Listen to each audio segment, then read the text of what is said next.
Olá pessoal, sejam todos muito bem-vindos a mais uma videoaula. Eu sou o professor Márcio e trago para vocês aqui um tema interessante sobre função polinomial. Nessa aula nós vamos falar sobre a função afim. Como é que seria, como que se processa o estudo da função afim? O que é importante a gente saber na função afim? Bom, nós estamos evidentemente trabalhando no campo dos números reais, ou seja, a função f de x de R em R, ou seja, cujo conjunto do domínio é o número dos reais e o conjunto imagem é o conjunto dos números reais. Então admite-se valores reais para a nossa função, tudo bem? Bom, sobre a função afim, nós temos que ter em mente o seguinte, que ela se apresenta da forma y igual a ax mais b. Mas compreenda o seguinte, que o y ele pode ser f de x, ele pode ser g de x. Por quê? Porque o y está em função de x. Tudo bem? Y está em dependência, está com a dependência da variável x. Depende da variável x para ter um valor. Ele depende, ele é uma variável dependente, tudo bem? É um valor dependente, ele depende do x, qual valor x vai assumir para que a gente possa encontrá-lo, tudo bem? Beleza. A respeito dessa forma de escrever a nossa função, ou da nossa função afim propriamente dita, nós podemos destacar duas coisas importantes. O a, que é aquele termo ou aquele número, aquele valor numérico que acompanha a variável no primeiro grau, ou a incógnita no primeiro grau, né? Seja ela x, m, z, não importa. Cuidado com isso, não se prenda a letrinhas, se prenda a conceitos. Então veja bem, se eu tivesse uma equação assim, eu vou dar um exemplo diferenciado aqui, ó. Se eu tivesse uma equação assim, ó, g de x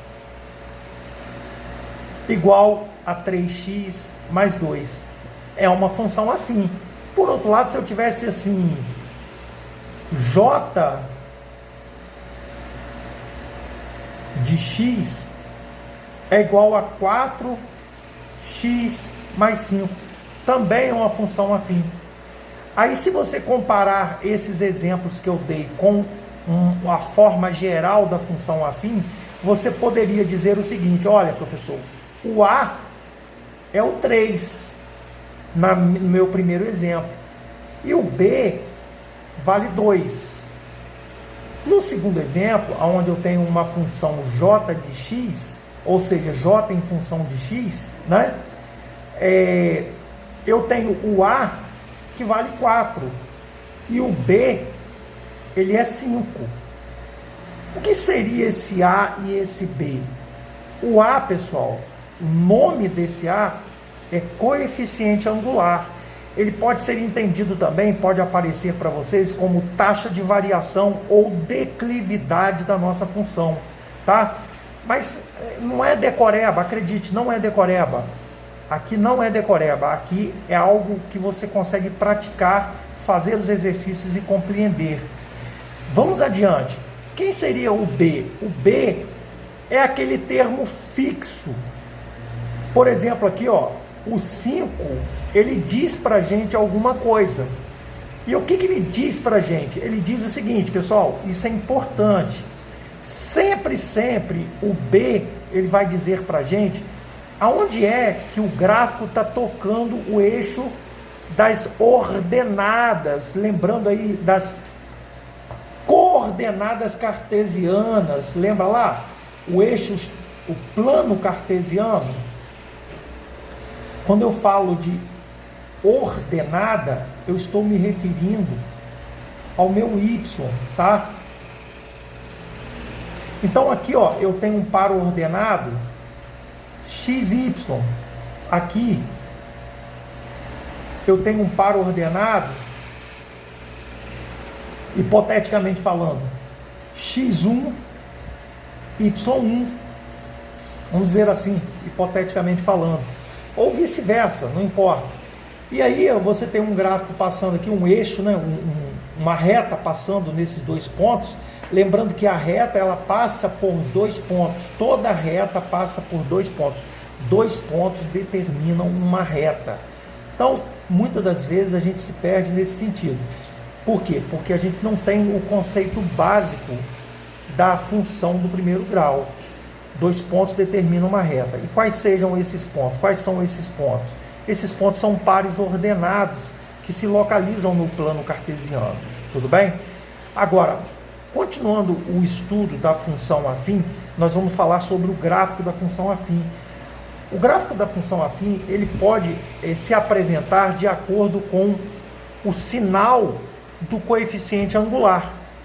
Esse sinal do coeficiente angular, ele vai dizer para nós o seguinte: olha, se o A for maior do que zero, a nossa função ela é crescente. E se o A for menor do que zero, a função é decrescente. Perceba o seguinte, há um ponto no qual f de x toca no eixo das abscissas, no eixo x. A esse nome, a esse valor, né, que toca o eixo das abscissas, dá-se o nome de raiz da função, da equação, né, que origina fazendo o y igual a zero, ou zero. É a raiz ou zero da nossa função. Esse ponto aqui, ó, como foi dito, ele é um ponto fixo, ele é o b da nossa função, tá? Nesse caso aqui ele é negativo, né, porque ele está abaixo do eixo das abscissas, né? O meu zero está aqui, esse zero ficou meio louco. Então, ó, esse b ele está abaixo do eixo das abscissas, então ele só pode ser negativo nesse caso aqui, né? Ok? Ele intersectou num valor negativo. O que não tornou a função decrescente não, tá, pessoal? A função é crescente por quê? Porque a cada valor que eu aumento na abscissa, eu projeto um valor maior, vou aumentando também no eixo das ordenadas. Eu vou tendo imagens, porque o eixo das ordenadas é o eixo, é o conjunto imagem da nossa função.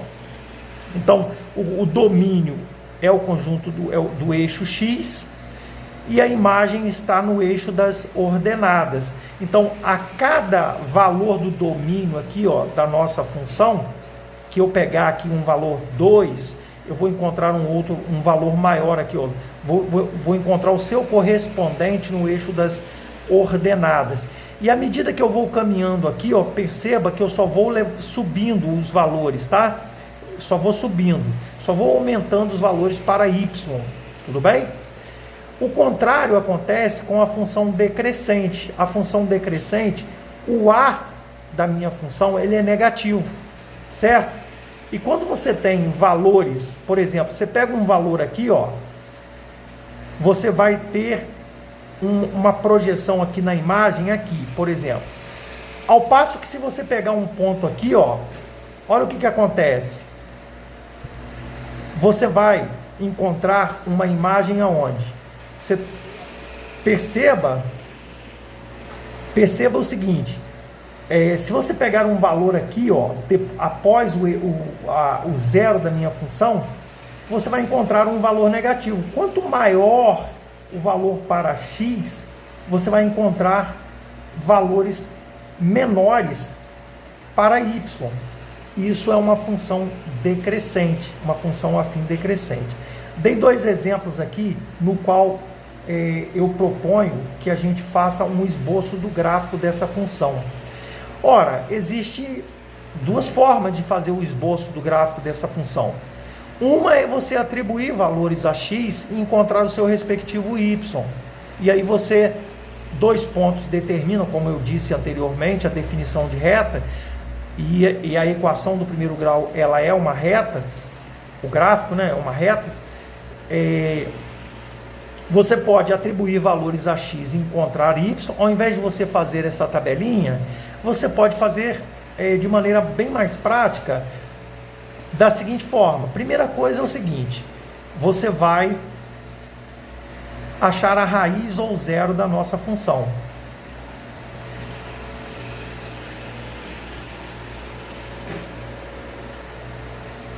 Como que você faz isso? Você faz isso fazendo o y igual a zero. Você torna o y igual a zero, você vai encontrar o valor para o qual o x vai fazer com que o y seja zero. Então, ó, você vai fazer assim, ó, 2x mais 8 igual a zero. Portanto, 2x... Eu vou passar o 8, que é positivo, para o outro lado da igualdade, fica menos 8. Não tem sentido você escrever 0 menos 8. Você escreve apenas menos 8. Perceba que eu tenho 2x que está multiplicando, ó, 2 vezes x. Eu vou usar a operação inversa para passar o 2 para o outro lado, porque o objetivo é encontrar o valor do x, ou seja, da raiz da nossa equação. Que aqui, nesse caso, é uma equação por se tratar de uma igualdade. Neste caso aqui, uma função. Por quê? Porque existe uma dependência dessa expressão aqui, ó. O y depende do valor que essa expressão vai assumir, certo? Para eu encontrar o valor do y, eu tenho necessariamente que saber quanto vale essa expressão toda aqui. E, para tanto, é necessário você descobrir o valor de x.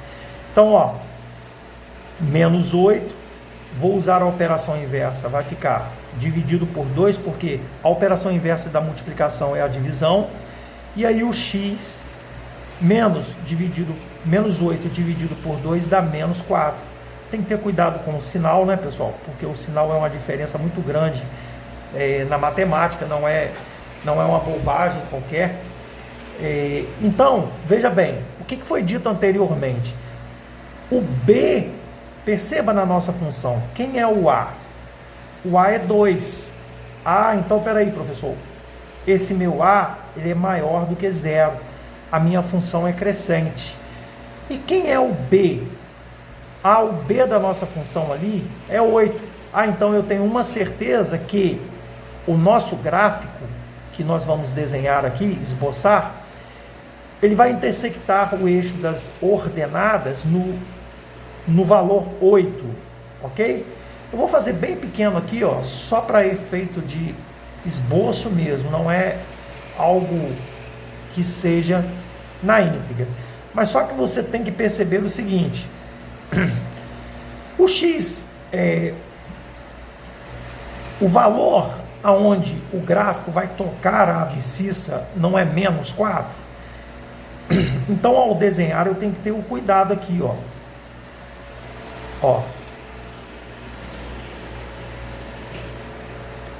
O encontro dos eixos é o 0. Supondo que aqui seja o 8, vamos dizer que aqui seja o menos 4. Então, como é que fica esse gráfico? O nosso gráfico fica representado assim, ó.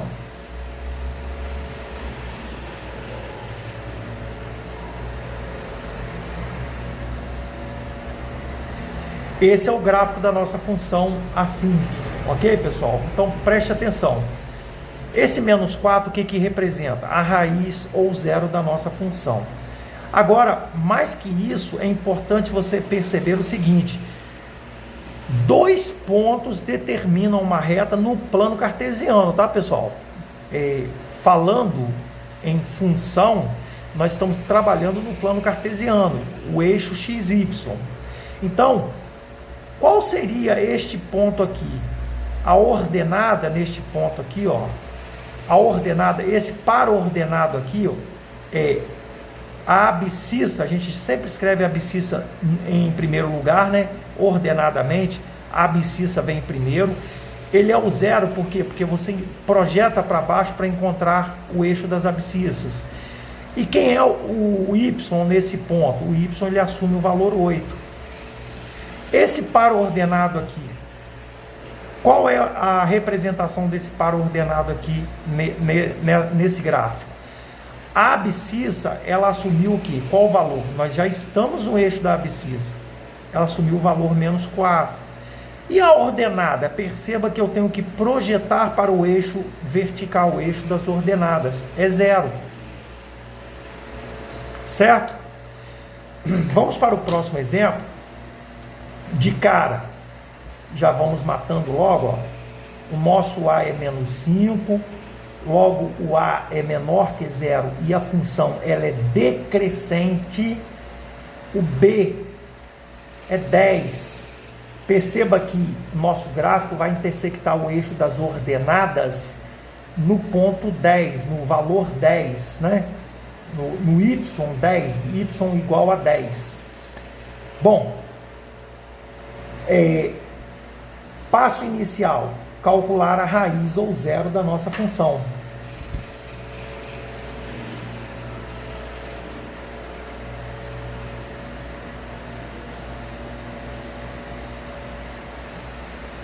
O cálculo da raiz ou zero, bem tranquilo, né?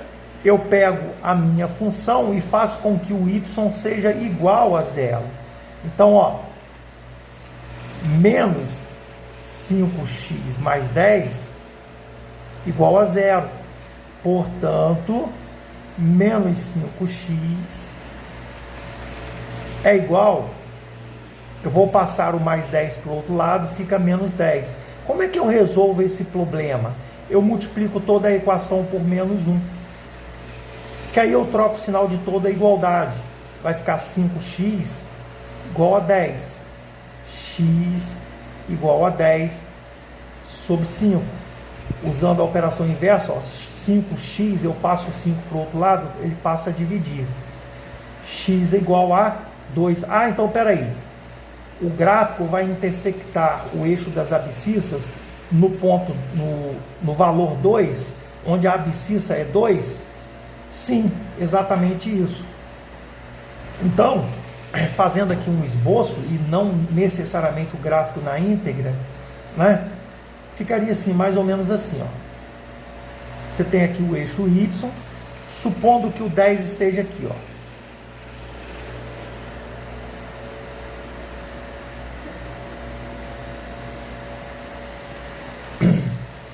Se o X, o eixo das abscissas, ele vai tocar num ponto positivo, né? Ele vai tocar depois do zero, né? Do encontro do eixo, né?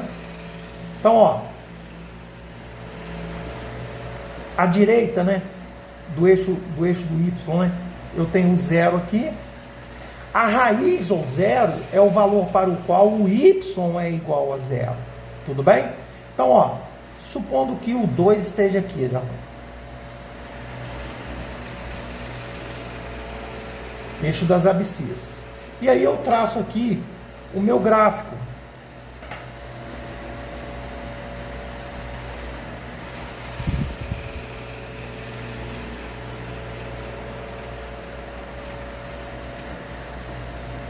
Esse é o gráfico da minha função f de x. Aqui é o gráfico da minha função f de x. Certo? Então veja bem, nesse ponto aqui é bom destacar o seguinte: quanto vale a abscissa desse par ordenado aqui? Ah, professor, vale 2.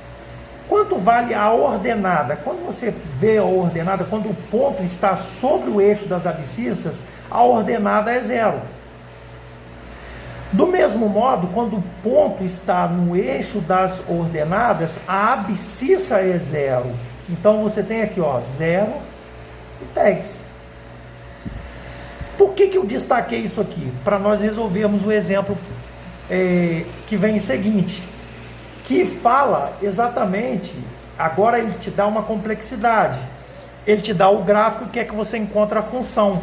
E note que as duas questões estão interligadas. Se você não souber a A, você jamais vai resolver a letra B. A letra B. Certo? Então perceba o seguinte. Vamos destacar os pares ordenados aqui. Este ponto aqui no qual o nosso f de x intersecta, passa por ele,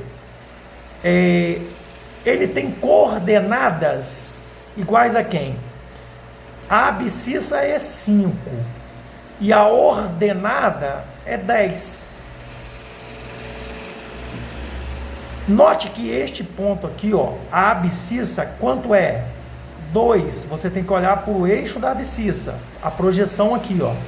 E quem é a ordenada? 4. Com essas informações, perceba que a função afim, ela é descrita dessa forma: AX mais B. Daí a gente conclui o seguinte: eu não tenho o A e o B da nossa função, mas eu tenho, se você observar, dois pares ordenados no qual eu posso criar um sistema de equação a ponto de encontrar essa nossa função que passa por esses pontos. Primeiro, atribuindo a abscissa nessa função aqui, ó, nessa função afim genérica aqui, a abscissa 5 e a ordenada 10, você vai ter o seguinte: você vai ter 5A mais B é igual a 10. Sim ou não? A abscissa é 5, a ordenada é 10. E no outro ponto? No outro ponto, professor, a abscissa é 2. Então, ó, olha o que eu estou fazendo. Estou substituindo, ó. 2A, no lugar do X eu coloquei 2A, mais o B, eu não sei quem é o B. Eu coloco aqui, eu quero descobrir. Eu sei quem é o Y é 4. E aí você tem esse sisteminha de equação do primeiro grau para resolver. Como é que eu resolvo? Existem várias formas de resolver esse sistema.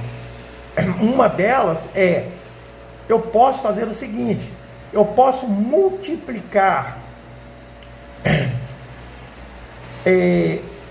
uma das equações de tal modo que eu vou adicionar uma a outra, anulando uma das variáveis, porque eu tenho duas variáveis, concorda comigo? Eu tenho a variável A e a B. Se eu cancelar uma das variáveis, usando um processo algébrico aqui, certamente eu vou encontrar um valor para a variável que eu não anulei. Então, para isso, eu multiplico aqui, ó, vou usar o termo aqui, ó, vou multiplicar por menos 1 a primeira equação. Olha como é que fica. Eu vou ficar com a equação equivalente assim, ó. Quando eu multiplico por menos 1, eu multiplico toda a minha equação. Então, vai ficar menos 5A menos B igual a menos 10. E embaixo, eu repito, porque eu não fiz nada com ela. A mais B igual a 4. Agora eu posso usar o método da adição, adicionando aqui, ó, menos 5A mais 2A. Você repete o sinal do maior em módulo. O maior em módulo é o 5. O sinal dele é menos. E subtrai 5 menos 2, 3A. Como aqui são simétricos, né? Eles se anulam. Menos B mais B dá 0. Não preciso colocar 0. E aí eu resolvo aqui, ó. A mesma coisa, você vai fazer o quê? Repete o sinal do maior. Quem é o maior em módulo? É o 10. É o menos 10. O módulo de menos 10 não é 10? Então o maior aqui em módulo é o menos 10. Então eu repito o sinal do maior em módulo. Então, ó, menos 10. Menos, perdão. E subtraio 10 menos 4, fica 6. Parece que ficou antagônico. Você aplica o método da adição, mas na verdade a gente está adicionando, pessoal. A gente está fazendo menos 10 mais 4. É o que a gente está fazendo. A gente está fazendo menos 5A mais 2A. É o método da adição. Então, ó, multiplico aqui por menos 1, né? Para tornar toda a igualdade aqui positiva, né? 3A igual a 6. A, vou passar o 3 para o outro lado, né? Repito o 6 ali, ó. A é igual